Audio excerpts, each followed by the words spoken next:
Hi everyone, today's video is a little more personal. I want to share a piece of my inner world. Maybe you'll learn something new about me, or maybe you'll even recognize a part of yourself. I'm Elina and I'm so happy to see you on my channel. Don't forget to subscribe so you don't miss any new videos, and I leave a link to my Instagram in the description below. I've mentioned before that I'm an introvert, and many people can't quite understand how someone can be both a blogger and an introvert. They think if you're a public person who shares your life and wants attention, you can't really be introverted. But introversion isn't about shyness or a fear of people. It's a psychological trait that describes where you get your energy and how you interact with the world. Introverts recharge through solitude or the quiet company of a few close friends. Large, noisy gatherings can feel draining. They tend to observe, reflect, and analyze more than they seek constant stimulation. They value deep conversations and meaningful connections rather than small talk or big parties. At first glance, introversion and a public career might seem incompatible, but they're not. An introvert can perform, speak, or act in public and still remain introverted. Many introverts can step into a professional role, yet need solitude afterward to recharge. It's like a battery. They shine outwardly but draw energy from within. Introverts often become excellent actors, writers, musicians, or leaders because they notice details, listen deeply, and process emotions in a way extroverts might miss. That depth shows in their work. Introverts usually decide what and when to share, avoiding unnecessary noise. Public doesn't equal extrovert. You can interact with an audience and still find it energy intensive. Plenty of well-known actors, models, and creators are introverts. One of my favorite actors is Cillian Murphy.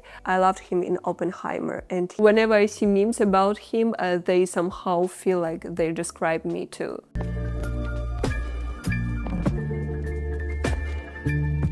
Des what? I've always been quiet and shy. As a child, I was terrified to approach strangers, even to buy something in a store. Many people confuse introversion with shyness or stage fright, but they're not the same. An introvert can be confident and perform well.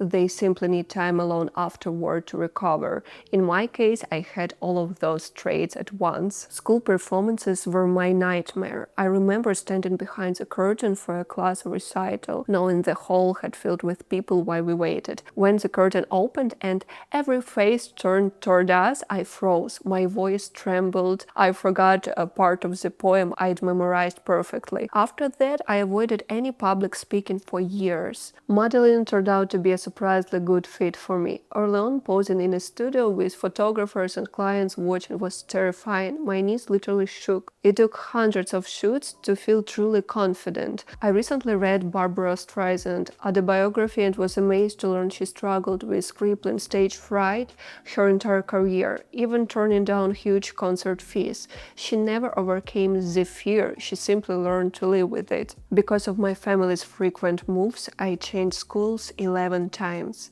Each new school, with its new social circle and extra attention, affected my inner world. It took me a long time to understand my own nature. Back then, people didn't talk about introversion the way they do today. For years, I thought something was wrong with me. Why did parties and celebrations meant for fun and relaxation leave me so exhausted? Girls, happy Women's Health and Fitness Day. This is a great chance to remind ourselves that we deserve care and support every day, but often we don't have enough time or people around us to motivate us not to give up. Whispers will be that support. Here you will receive personalized training, nutrition, and meditation plans for recovery. Wispon's team has prepared a gift for you, a discount of up to 50% on a premium subscription. Follow the link in the description below the video to get this support and make self-care your favorite daily habit. I've also learned I'm highly sensitive to people's energy. I don't mean anything mystical, I simply pick up on emotions under the surface. Conversations feel layered and intense to me, as if I absorb more than is said. It can be overwhelming like an iPhone with a full memory, overheating and glitching. I sometimes even feel someone else's pain physically. I'm an empath, and I've had to learn boundaries to avoid emotional burnout. Since college, I've loved spending time alone, eating in a cafe or walking by myself. I always had friends and close family, but true relaxation comes only in solitude. My inner world is so full that I never get bored alone.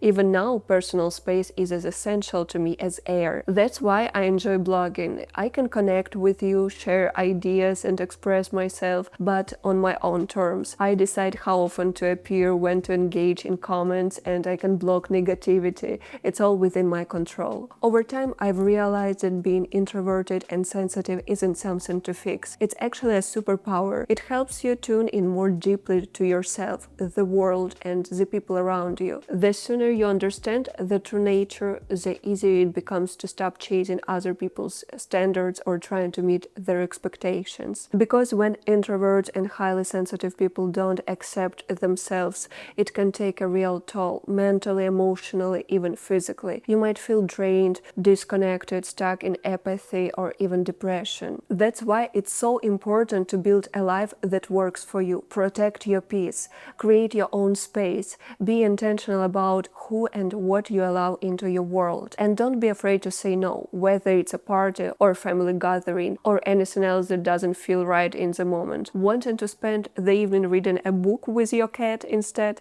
that's 100% valid. You don't owe anyone your time or energy. The main thing I want to say is this: being an introvert doesn't mean you're closed off. It means you get to choose how and when to show up in a way that honors your energy and your truth. If this resonates with you, drop a comment and let's do a little introvert roll call. How has it been for you? What challenges do you face, or what do you love about being this way? And let me know what kind of topics you'd like to see me cover in future videos. If this video spoke to you, give it a like and I'll see you soon.